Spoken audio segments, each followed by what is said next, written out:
Hello बच्चों, वंदना आप सभी का मोस्ट वेलकम करती हूँ आपके अपने ही चैनल वंदना स्टडी क्लासेस में। बच्चों हम लेकर आ चुके हैं सोशल साइंस के वेरी मोस्ट इंपॉर्टेंट क्वेश्चन जो आपके बोर्ड एग्जाम्स के लिए बहुत ही ज़्यादा इंपॉर्टेंट है।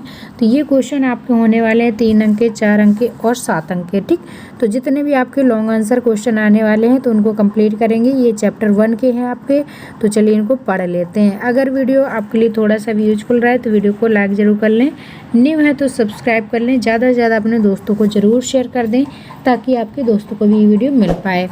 तो बच्चों इसकी पीडीएफ अगर आपको चाहिए तो पीडीएफ भी आपको मिल जाएगी। पीडीएफ के लिए आपको गूगल पर सर्च करना है वंदनाक्लासेस.com। ठीक, वंदनाक्लासेस.com ये हमारी वेबसाइट है, यहाँ से आप पूरी पीडीएफ डाउनलोड कर सकते हैं, आपको मिल जाएगी। ठीक, तो चैप्टर वाइज हम लोग तैयार कर रहे हैं, तो चैप्टर वाइज आप पहला चैप्टर है ये, तो इसके आपके ऑप्शनल हमने बता दिए हैं। अगर आपने नहीं देखे हैं तो ज़रूर देख लीजिएगा ऑप्शनल। और आपके जो 2 अंक के थे वो भी कंप्लीट हो चुके हैं। अब ये 3 अंक के और 4 अंक के, 7 अंक के देखे जाएंगे। ठीक, तो पूरा वीडियो लास्ट तक देखिएगा क्योंकि ये क्वेश्चन बहुत ही ज़्यादा इंपॉर्टेंट हैं जो आपके बोर्ड परीक्षा में देखने को मिल सकते हैं।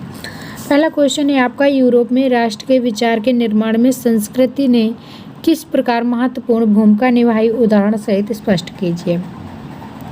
यूरोप में राष्ट्र के विचार के निर्माण में संस्कृति ने किस प्रकार भूमिका निभाई, उदाहरण सहित आपको बताना है। यूरोप में राष्ट्र के विचार के निर्माण में संस्कृति की निम्नलिखित भूमिका थी, जो आपको इस तरीके से बताना है। पहले आपको लिख देना है, यूरोप में कला, काव्य, कहानियाँ, किस्सों और संगीत ने राष्ट्रवादी भावनाओं को निर्मित करने और उन्हें व्यक्त करने में काफ़ी सहयोग दिया। जर्मनी इसका सर्वोत्तम उदाहरण है। ठीक, सेकंड पॉइंट हो जाएगा, रोमानी कलाकारों और कवियों ने एक साझा संस्कृति तथा साझा सामूहिक विरासत की अनुभूति को राष्ट्र का आधार बनाया। ग्रीक इसका एक अच्छा उदाहरण है। ठीक, नेक्स्ट है, राष्ट्रीय संदेश को अधिकाधिक लोगों तक पहुंचाने के लिए स्थानीय बोलियों पर बल दिया गया और स्थानीय लोक साहित्य को एकत्र किया गया।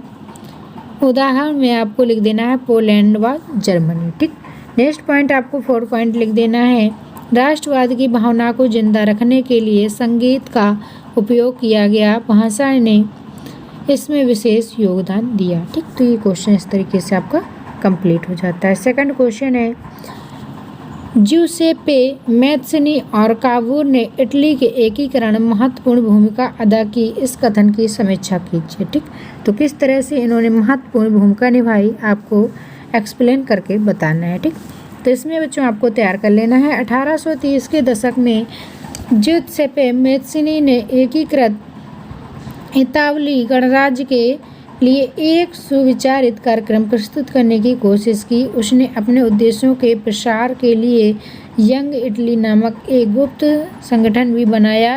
1831 से 1848 तक क्रांतिकारी विद्रोह हुए, लेकिन इससे असफलता हाथ लगी। सार्डिनिया पीडमांड के राजा विक्टर इनेमुएल द्वितीय के मंत्री प्रमुख कावूर ने इटली के एकीकरण में महत्वपूर्ण भूमिका निभाई। ठीक, तो इस तरीके से ये क्वेश्चन आपको पूरा कंप्लीट तैयार कर लेना है। नेक्स्ट है आपका, नेपोलियन ने निसंदेह फ्रांस में लोकतंत्र को नष्ट किया था, परंतु प्रशासनिक क्षेत्र में उसने क्रांतिकारी सिद्धांतों का समावेश किया था ताकि पूरी व्यवस्था अधिक तर्कसंगत और कुशल बन सके। इस कथन की पुष्टि कीजिए। ठीक, तो बच्चों इसकी पुष्टि करना है आपको किस तरह से ये सत्य हो जाएगा। ठीक, तो यहाँ पर आपको लिखना है, नेपोलियन ने निसंदेह फ्रांस में लोकतंत्र को नष्ट किया था, परंतु प्रशासनिक क्षेत्र में उसने क्रांतिकारी सिद्धांतों का समावेश किया था ताकि पूरी व्यवस्था अधिक तर्कसंगत और कुशल बन सके। 1804 की नागरिक संहिता, जिसे आमतौर पर नेपोलियन की संहिता के नाम से जाना जाता है, इसके निम्नलिखित परिवर्तन किए गए थे। जन्म पर आधारित विशेषाधिकार समाप्त कर दिए गए थे। उसने कानून के समक्ष बराबरी और संपत्ति के अधिकार को सुरक्षित बनाया। डच गणतंत्र, स्विट्जरलैंड, इटली और जर्मनी में नेपोलियन ने प्रशासनिक विभाजनों को सरल बनाया, सामंती व्यवस्था को खत्म किया, किसानों को भूदायित्व और भागीदारी शुल्कों से मुक्ति दिलाई। ठीक, तो यहाँ पर आपको जागीरदारी शुल्कों से मुक्ति दिलाई। नेक्स्ट है आपका 5वां, शहरों में भी कारीगरों के श्रेणी संघों के नियंत्रकों को हटाया। नेक्स्ट पॉइंट है यातायात और संचार व्यवस्था को सुधारा। इसके बाद वेरी मोस्ट इम्पोर्टेंट क्वेश्चन है 1848 की उदारवादियों की क्रांति में किन विचारों को आगे बढ़ाया गया। तो वेरी मोस्ट इम्पॉर्टेंट है, लॉन्ग क्वेश्चन आपसे वो 3 नंबर में पूछा जा सकता है, तो इसको आपको ज़रूर तैयार कर लेना है। 1848 में जब अनेक यूरोपीय देशों में किसान और मजदूर विद्रोह कर रहे थे, तब वहाँ पढ़े लिखे मध्य वर्ग की एक क्रांति भी हो रही थी। इस क्रांति से राजा को गद्दी छोड़नी पड़ी थी और एक गणतंत्र की घोषणा की गई जो सभी पुरुषों के सार्वत्रिक मताधिकार पर आधारित थी। यूरोप के अन्य भागों में न जा कहाँ अभी तक स्वतंत्र राष्ट्र अस्तित्व में नहीं आया था, जैसे जर्मनी, इटली, पोलैंड। वहाँ के उदारवादी मध्यम वर्गों ने संविधानवाद की मांग को राष्ट्रीय एकीकरण की मांग से जोड़ दिया। उन्होंने बढ़ते जन असंतोष का फायदा उठाया और एक राष्ट्र के निर्माण की मांग को आगे बढ़ाया। एक राष्ट्र राज्य संविधान, प्रेस की स्वतंत्रता और संगठन बनाने की आज़ादी कैसे संसदीय सिद्धांतों पर आधारित था। ठीक, 1848 की उदारवादी क्रांति का क्या परिणाम हुआ। ठीक, तो वेरी मोस्ट इम्पोर्टेंट है, ये भी आपको तैयार कर लेना है कि 1848 की उदारवादी क्रांति का क्या परिणाम हुआ था। रूढ़वादी शक्तियाँ 1848 में उदारवादी आंदोलनों को दबा पाने में कामयाब हुई थी। वे पुरानी व्यवस्था बहाल नहीं कर पाई। राजाओं को यह वे समझ में आना शुरू हो गया था कि उदारवादी राष्ट्रवादी क्रांतिकारियों को रियायतें देकर ही क्रांति को समाप्त किया जा सकता है। अतः 1848 के बाद के वर्षों में मध्य और पूर्वी यूरोप की निरंकुश राजशाहियों ने उन परिवर्तनों को प्रारंभ किया जो पश्चिमी यूरोप में 1815 से पहले हो चुके थे। इस प्रकार हैब्सबर्ग अधिकार वाले क्षेत्रों और रूस से भूदायित्व और बंधुआ समाप्त कर दी गई। हैब्सबर्ग शासकों ने हंगरी के लोगों को ज़्यादा स्वायत्तता प्रदान की, हालांकि इससे निरंकुश मंग्यारों के प्रभुत्व का रास्ता भी साफ हुआ। ठीक, नेक्स्ट है आपका उदारवाद की प्रमुख विशेषताओं का वर्णन कीजिए। उदारवाद की प्रमुख विशेषताएं क्या थी, इसका वर्णन आपको करना है। ठीक, तो इसकी विशेषताएं देख लेते हैं। उदारवाद लैटिन भाषा के शब्द लिबर से बना है, जिसका अर्थ होता है आज़ाद। नए मध्यम वर्गों के लिए उदारवाद का अर्थ था व्यक्तियों के लिए आज़ादी और कानून के समक्ष बराबरी।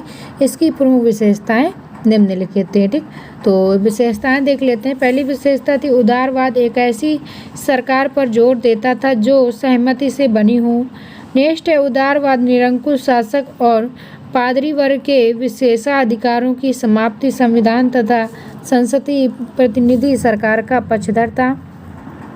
19वीं सदी के उदारवादी निजी संपत्ति के स्वामित्व की अनिवार्यता पर भी बल देते थे। आर्थिक क्षेत्र में उदारवाद बाजारों की मुक्ति और चीज़ों तथा पूंजी के आवागमन पर राज्य द्वारा लगाए गए नियंत्रणों को खत्म करने के पक्ष में था। ये एक ऐसी एकीकृत आर्थिक क्षेत्र में निर्माण के पक्ष में थे जहां वस्तुओं, लोगों और पूंजी का आवागमन बाधित न रहे। ठीक, नेक्स्ट है आपका नेपोलियन द्वारा किए गए सुधारों का वर्णन कीजिए। नेपोलियन के द्वारा कौन कौन से सुधार किए गए, इनके वर्णन करना है। तो इस तरीके से आपको ये सारे क्वेश्चन पढ़ लेने हैं, वेरी मोस्ट इम्पोर्टेंट है। जितने भी आपके चैप्टर फर्स्ट के क्वेश्चन हैं उनको आपको देख लेना है, चाहे वो लॉन्ग हो शॉर्ट है, दोनों आपको हमारी वीडियो मिल जाएंगी। शॉर्ट की वीडियो हमने पहले बना दिया है जिसमें आपके बहुविकल्पी हैं, 2 अंक के हैं। इसके बाद ये वीडियो हमारा जिसमें आपके लॉन्ग आंसर क्वेश्चन है, तो इन क्वेश्चंस को आपको ज़रूर पूरे कंप्लीट कर लेना है। ठीक, इस तरीके से ये सारे क्वेश्चन आपके दिए गए हैं, इन क्वेश्चंस को आपको ज़रूर पढ़ लेना है। ये थे बच्चों आपके एग्जाम्स के लिए वेरी मोस्ट इंपॉर्टेंट क्वेश्चन जो कि आपके बोर्ड एग्जाम में आ सकते हैं। तो सारे क्वेश्चन को आपको ज़रूर पढ़ लेना है। अगर वीडियो आपके लिए थोड़ा सा भी यूजफुल रहा हो तो वीडियो को लाइक ज़रूर कर लें, न्यू है तो सब्सक्राइब कर लें, ज़्यादा से ज़्यादा अपने दोस्तों को फ्रेंड्स ग्रुप में ज़रूर शेयर करें ताकि आपके दोस्तों को भी ये वीडियो मिल पाए। चलिए बच्चों, मिलेंगे नेक्स्ट वीडियो, तब तक के लिए bye bye, thanks for watching.